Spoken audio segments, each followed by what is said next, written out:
Hello everyone. So in the last video we talked about what are fibroids, how they can vary, what are the common symptoms of fibroids.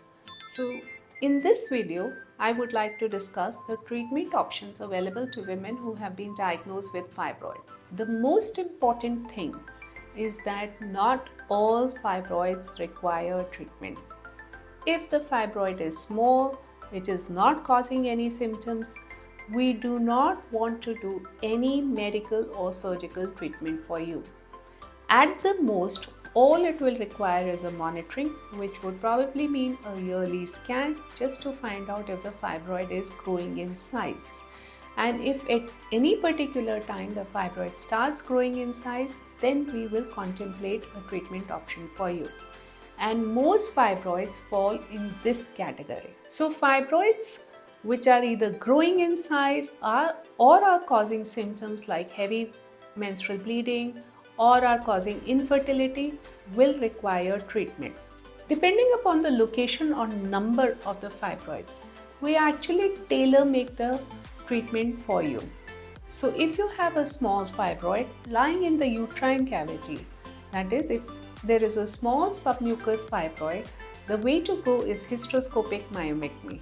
So hysteroscopic myomectomy is where we introduce a hysteroscope through the vagina and take out the fibroid. There is no incision, no cutting, no stitching required in this particular type of surgery. For myomas which are either intramural or subserosal, a laparoscopic surgery is required.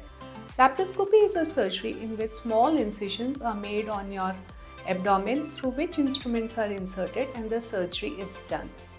Now, depending upon your age, on the size of fibroids, on whether fertility is required or not, and you want to keep the uterus or not, the surgery may either be a myomectomy where only the fibroid is removed, or it may be a hysterectomy where complete uterus is removed. So let's say there is a young patient. I would prefer to do a myomectomy so that she can have children in the future. But if it is an older patient, we would like to do a hysterectomy simply because, please remember, after myomectomy, fibroids can regrow. That means fibroids can come back. This is because when we are doing surgery, we can only remove fibroids which we can see. So once we remove the bigger fibroids, there are smaller subcellular fibroids which are present, which start growing in size. So often after surgery, fibroids can come back. Hence, the definitive treatment for fibroids in older patients will be a hysterectomy. So in some cases, we would like to do an open surgery. Open surgery means where we give an incision, a bigger incision on your tummy and do the surgery. So such cases would be where there is a huge fibroid or the patient has undergone multiple surgeries or we have a suspicion of leiomyosarcoma. So in laparoscopy, once we introduce the laparoscope, the incisions are so tiny, right? But the fibroid is bigger in size. You cannot remove the whole fibroid through the laparoscopic incision. So we have to break the fibroid into smaller pieces, and this is done by the process of morcellation.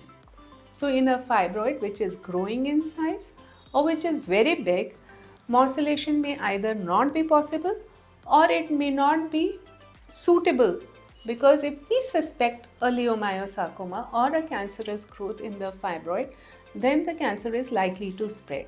So in such cases, open surgery is preferred. There is also a radiological option available, and that is uterine artery embolization. In this, a small incision is made in your groin and a catheter is inserted through the femoral artery through which embolizing agents are introduced and the blood supply of the fibroid is stopped. Now, medical treatment is not an option for fibroids. There are GnRH antagonists and early Bristol available, but these medicines are generally used as a temporary measure. Once we stop the medical treatment, the fibroids start growing again. So for a long-term basis, remember there is no medical management. Fibroids, if they need to be treated, will require a surgical treatment. So a lot of patients will ask me, what is the lifestyle approach to fibroids? Remember, fibroids will not go away with only lifestyle choices. However, we do recommend certain lifestyle measures, and these include eating a iron rich diet, because a lot of fibroids cause heavy menstrual bleeding resulting in anemia. Hence, we want them to have iron rich food. Also, it is known that fibroids are estrogen dependent tumors. So, these tumors grow with ingestion of packaged foods, non organic red meat, and plastic packaged foods. So, it is better that you have a plant based diet when you have fibroids. Also, it is better to avoid drinking if you have fibroids and have plenty of water. So it is also advisable that you maintain your weight and have regular exercise so that you are fit. Thank you very much. Hope this video has been informational and helpful and will help you guide through your treatment of fibroid.